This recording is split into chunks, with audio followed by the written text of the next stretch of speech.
Welcome to the Better Together podcast, where we look for ways we can work together to advance the gospel of Jesus Christ around the world.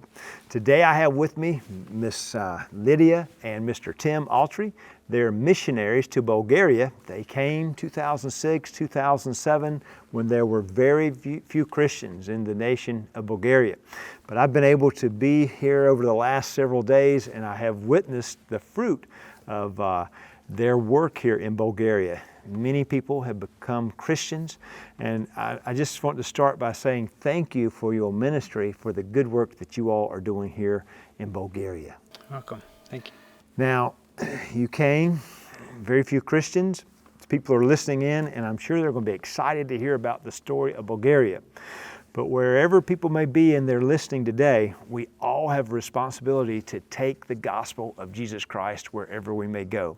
So I want to encourage our listeners to let's celebrate what's happening in Bulgaria. Let's also think about what we might be able to do to spread the gospel wherever we may find ourselves. So let's begin. You come to Bulgaria, you're here. We had communism. We have very few Christians here. What do you do to try to help people to learn more about the gospel and to become followers of Jesus Christ? Yeah, I think one of the first things is we recognize that deep down in the heart of everyone, they really have godly desires deep down. Now, on the surface, they may not be so godly, but deep down, everyone they want to be loved. They want good relationships. They want a sense of belonging, but because they don't know God, they don't know how to go about that. And at the same time, while they have these godly desires, they also don't trust you. They don't know you. Sometimes we suppose that we're Christians, we're good people, they're going to listen to us, they're going to trust us, but in reality, no, we haven't earned that yet. So what we have to do is be involved in their lives. And that's what we do here in Bulgaria, in the churches. Each of us individually, we look and see, okay, where is a need? How can we fulfill that need? And as we fulfill that need, we build relationships. That relationship, if we're faithful to God, builds trust. And that trust can lead to those conversations that they really want to have, but they want to have them once they can trust us enough to listen to our answers. So in Bulgaria, many people look at you all as really a cult, don't they? And they have great suspicion. And a lot of our listeners would be in North America, would be in the United States and Canada, and they too are increasingly seen that way. But you've been able to break through that in some ways. What are some of the things you have done to break that barrier where you could interact with people and they could get to know you a little better? We try to be creative. In Bulgaria, almost no one comes straight to the church. That's why we need to find a way to go out and find the people who are seeking after God. So we try to do it in different creative ways. And if something doesn't work, that's okay, we try something else. And if it doesn't work, we try something else.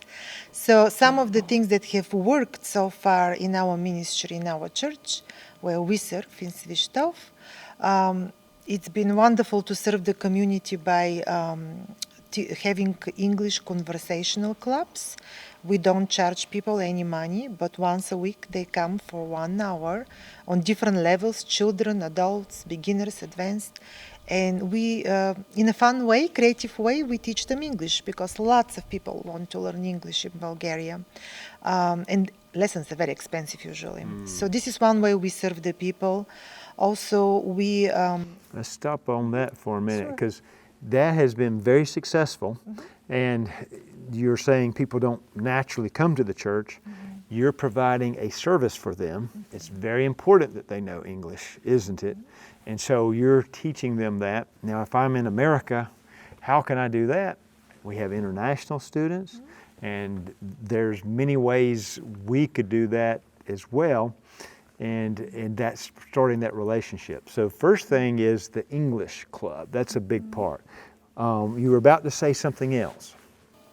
Well, other ways we try to serve the community and earn their trust and the privilege to share the gospel after that is Together with THP, the HANA project, we have done an amazing work for the last 8 years. Almost every year, they have been coming a team from THP, and we've been able to remodel 3 wards of the hospital, completely redone them. Also we've done.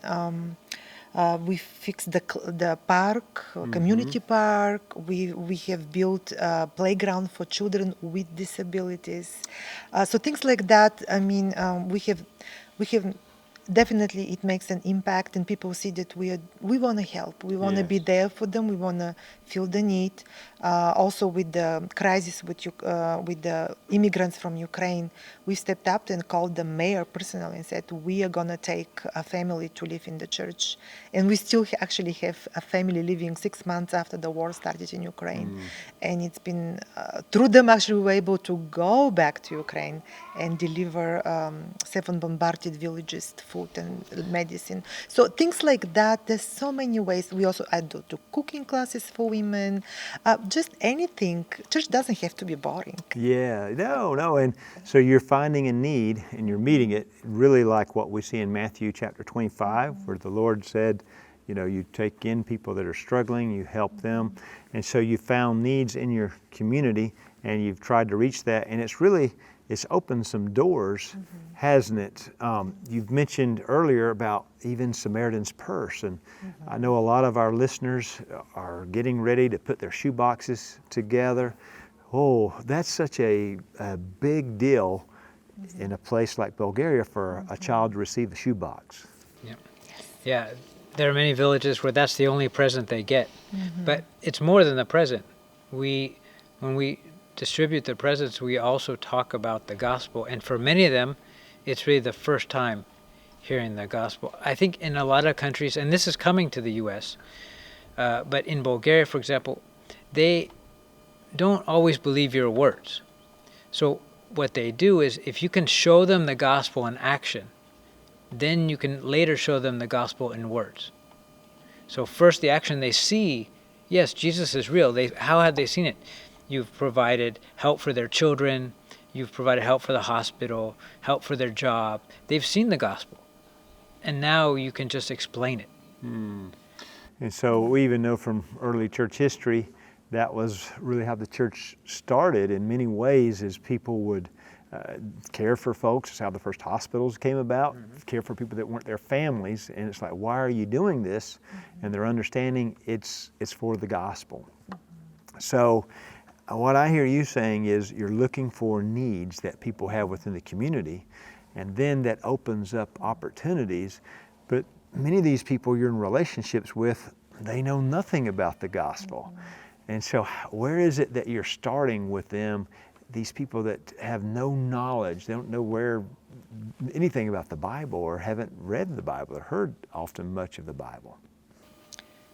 Well, next step, if they show interest in our faith, we invite them actually usually to Alpha course or courses. They usually go for 12 sessions, and they are investigative Bible studies, you can say, for non-believers, for new people, but they are done in a fun way, and we just have coffee, cookies, and we discuss the Bible, or is there God, or is Jesus the Son of God, but we follow the course, and we tell them from the beginning, just try and see, and if you don't agree, that's okay. At least you learn something more about the Bible.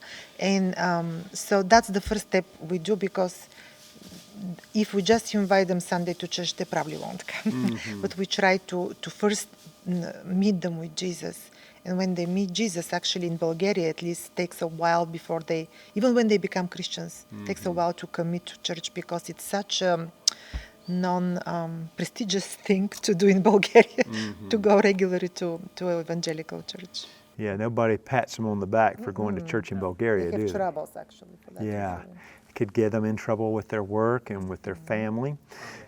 And so you're creating a non-threatening environment where people can look and read the Bible. People can ask questions about the Bible. You don't get upset if they disagree. Just trying to get them to read the Bible. And then they come along and many become believers. And you're alluding to that already. It's a tough road, isn't it, for them in Bulgaria? It's very tough. Mostly in Bulgaria, for many people, if you start following Jesus, you will lose many friends. You may have trouble in your work. Especially difficult if your spouse doesn't believe and you start following Jesus. It actually creates tension at home. It can. And this is why the minute they get into the church, we are start one-on-one discipleship with them. Me with the men, Lydia with the ladies. Unless people are discipled, they're not going to stick it out in the difficult times. And so right away, we sit down with them. Again, someplace, not in a church setting. We'll just sit in a coffee shop or in the park or somewhere. Let's take a look what the Bible says. You know, this is what real Christianity is. And what we found in our church is 85% of those who finish discipleship, they stay in the church and serve. Oh. Those that usually don't stay. Yeah. So it's a commitment, and you're preparing them. It's going to be difficult, but you're also walking them through that, helping them as they have difficulty with their spouse, difficulty with coworkers, trying to help them along. And then right here where we're at today, we saw 7 people baptized the other day. One of them was very close by. So tell us a bit about that step, what that's like here in Bulgaria. I think because of the social pressure, it's a much bigger step than perhaps we understand in the States. It tends to be Bulgarians have been in church a while, they go through discipleship, and it takes them a while to really accept that they need to be baptized. And because they realize that it's a public statement of their faith. You know, when you come to Jesus, it's really a private thing. You ask Jesus into your heart, you ask for forgiveness of sins. You know, nothing sprouts out of your head. You can't see it outwardly. But this here, you get in front of all your friends, all the people in the community, and you get baptized. There's also a little bit that, for us, the challenge in Bulgaria is the Orthodox Church is the national church of Bulgaria. And so when they get baptized, somehow, some people consider it almost a betrayal of their heritage. So it's a much bigger step than sometimes in the States. But it's amazing to see, you know, what God does in the hearts of people and completely changes entire families. Yeah. And that's an important step. Nothing like it. And we saw it here. A family was baptized. They were once in one situation, and we see what the gospel has done in their lives and what it's done for their family. Well, we thank you for your ministry, for what you're doing in Bulgaria.